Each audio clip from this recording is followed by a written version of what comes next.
ఆ ఎన్నికల్లో మనకు తక్కువ సమయం ఉండడం వల్ల ఇబ్బంది ఎదురైన మాట వాస్తవమే.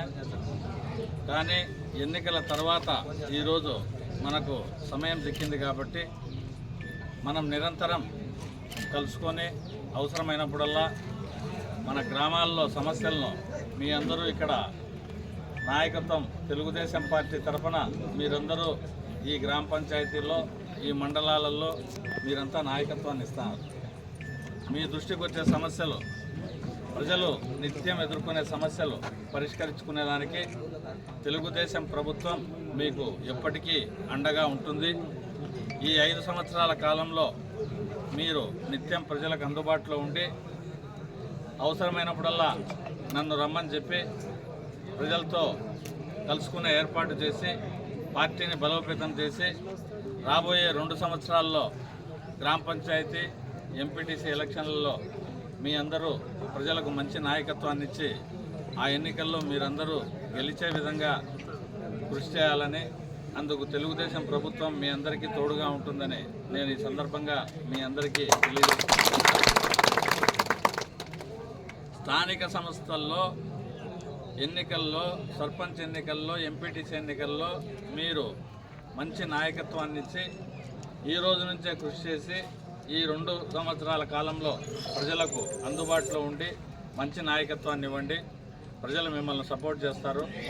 ఈ 5 సంవత్సరాల కాలంలో జరిగిన అరాచకాలన్నీ మనం అంతం చేసేదానికి ప్రభుత్వం తరపున ఏ విధమైన అరాచకాలు జరిగినాయో మీరంతా సమాచారం ఇస్తే దాని మీద ఎంక్వైరీ చేసి పేదలకు చెందాల్సిన ఫలాలు ఎవరైతే మెక్కినారో అవన్నీ కక్కించి మీ అందరికీ అందించే బాధ్యత తెలుగుదేశం ప్రభుత్వం తీసుకుంటుంది అని చెప్పి నేను మీ అందరికీ తెలియజేస్తున్నాను. మీరందరూ కలిసికట్టుగా ఉండండి. ఇంకా ఎక్కడైనా మన పార్టీ సిద్ధాంతాలు, మన పార్టీ యొక్క పరిపాలన నచ్చి మనలో కలిసే వాళ్ళు ఎవరన్నా ఉంటే మీరు కలుపుకొని మీరందరూ బలోపేతం కాండి. మీరు బలోపేతం అయితే తెలుగుదేశం పార్టీ బలోపేతం అవుతుంది. తెలుగుదేశం పార్టీ బలోపేతం అయితే స్థానిక సంస్థల ఎన్నికల్లో మీ అందరూ గెలుస్తారు. మీ అందరూ గెలిస్తే గ్రామాల్లో ఎక్కడికక్కడ మీరు సమస్యలు పరిష్కారం చేసుకునే వీలుంటుంది. నేను కూడా మీ అందరికీ అండగా ఉంటాను.